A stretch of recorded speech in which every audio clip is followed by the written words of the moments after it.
In 1949, Mao Zedong proclaimed the creation of the People's Republic of China, marking the end of the Civil War phase. Meanwhile, the defeated Kuomintang (KMT) forces were compelled to retreat and establish their base in Taiwan. This withdrawal created a separate political entity on the island, complicating the regional landscape. By 1950, the Chinese Communist Party controlled the entire mainland, with Taiwan remaining out of reach. This poses a fundamental question: why was Mao Zedong ultimately unable to conquer Taiwan? The first reason was Mao's urgent need to prioritize consolidating Communist Party control over the vast mainland. Although the PLA outnumbered the KMT 3-1, sheer numbers are not the decisive factor in amphibious warfare. The PLA critically lacked a modern air force, while the KMT possessed American-made fighter aircraft.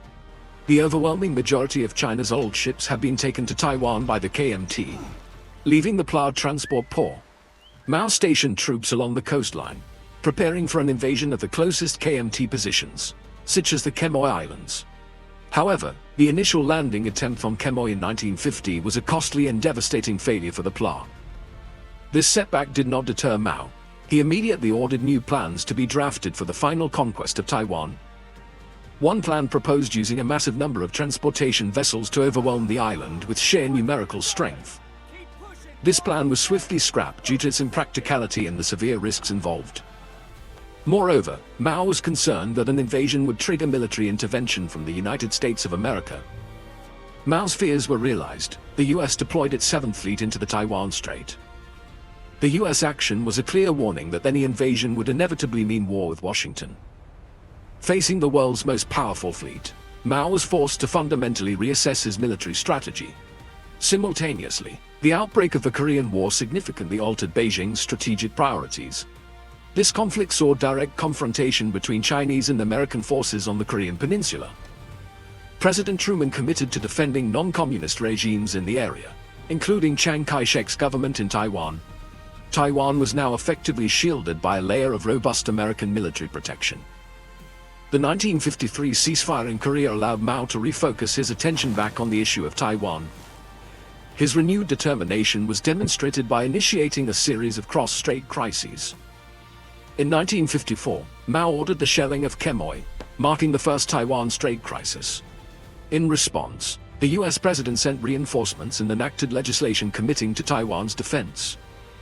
The US commitment to defend Taiwan in the event of an invasion solidified this as a formal foreign policy stance. Crucially, the US even threatened the use of nuclear weapons to deter the Chinese action.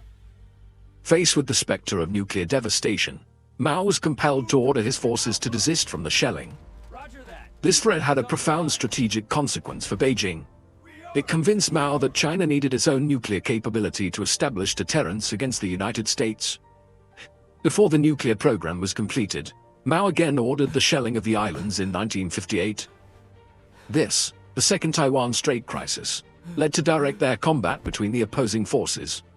The escalation of violence resulted in heavy casualties for both military personnel and civilians. President Eisenhower subsequently issued an extremely stern warning of invading the mainland if hostilities did not cease. The firm US action forced Mao to halt his military operations in the area. The 1958 crisis marked the last time China attempted to forcibly capture territory from the KMT regime. After Mao's death in 1976, the policy towards Taiwan shifted toward peaceful reunification. In summary, Mao could not conquer Taiwan for one fundamental reason: the military might of the United States. The US Navy formed an impassable barrier between the mainland and the island. Furthermore, the ever-present nuclear threat from the US served as a powerful, unavoidable deterrent. Beyond military factors, the building of a stable revolutionary government required immense financial resources. The cost and human toll of a large-scale invasion would have severely weakened the new regime. Those precious resources were needed for the consolidation of power and socio-economic development. Taiwan, under US protection, maintained its de facto separate political status. This standoff cemented the US Navy's position as the most powerful naval force globally. The US intervention fundamentally shaped the geopolitical status quo in the Taiwan Strait to this day.